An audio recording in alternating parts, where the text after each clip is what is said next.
LeBron's first time in his career, first round exit.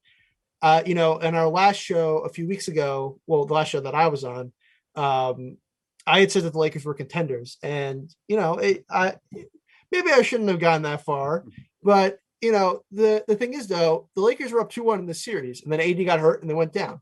So there's a lot to break down here. I'll start off with Andrew. Your thoughts on the Lakers' first round exit, and what are any of the takeaways that you got?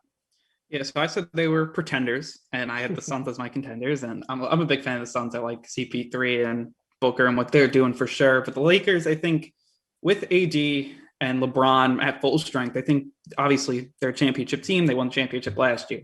This year, they both guys were hurt. The depth wasn't as good, and they just ran out of gas after going so deep in the bubble last year. So yes, you talk about how they were up 2-1, but then AD got hurt. But that was kind of almost bound to happen. You don't want to say an injury is bound to happen, but both of them were banged up. AD was coming back from another injury earlier in the year, and who knows if he was fully healthy, just trying to push it for the playoffs.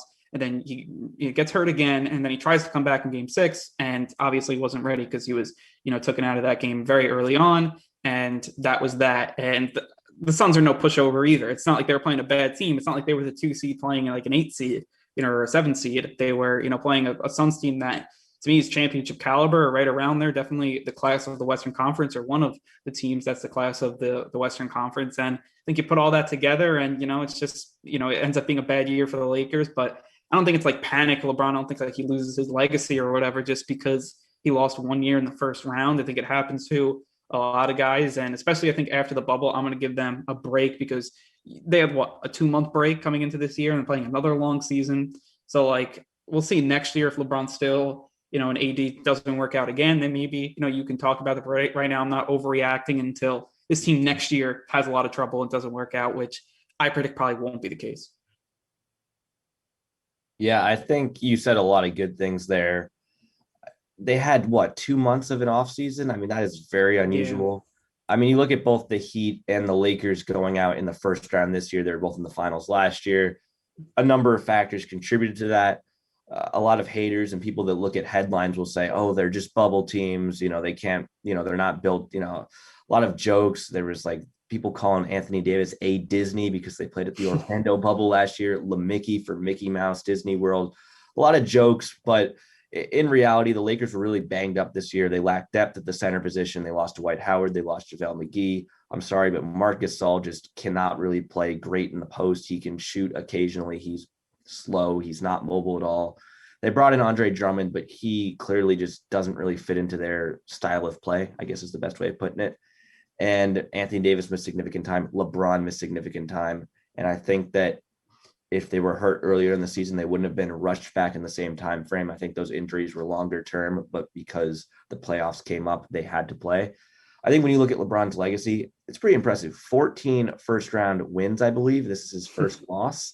So, yeah, it's a loss, but I mean, you kind of have to look at it like, wow, he's won 14 times. That's really great.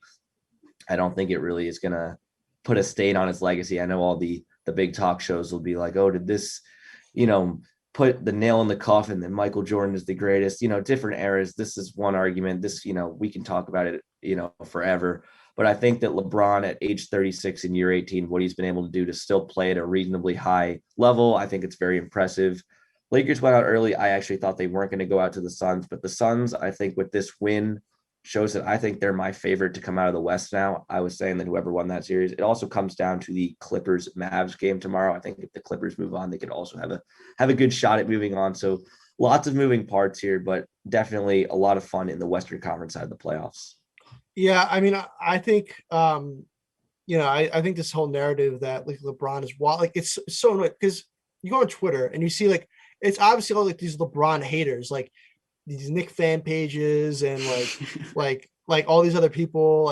It's just you're such you're so you just love to hate LeBron. It's first, oh, he's done, oh, he's over with. Just stop. He's so not like Brady last year. It's can you give exactly? Yeah. I think we talked about it in the pre-production meeting. It's exactly the same thing. What did Brady do when I won the Super Bowl?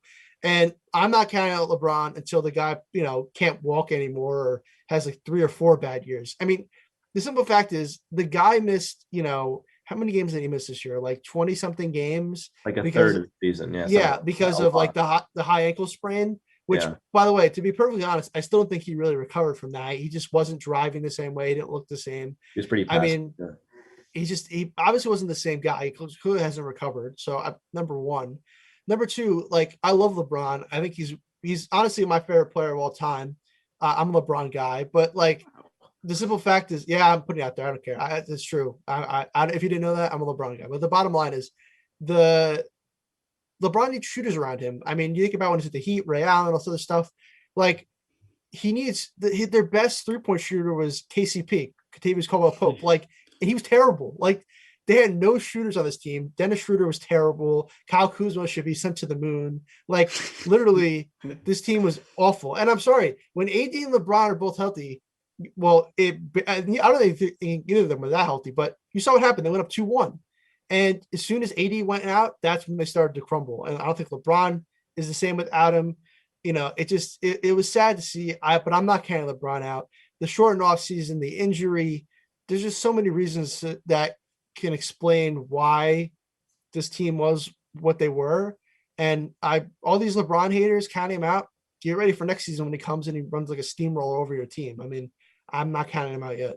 But like, you know, the funny thing is like, let's say he comes out next year and like he wins a title, it comes really close, has an amazing year. Then it'll be like flipped, like he's better than Jordan, he's the best. It's the same thing with Brady too. Like everyone was hating on Brady last year, and now this year they think he's like a top 5 QB yet. Like again, like when last year they were saying he was like 15th best. Like just pick a side.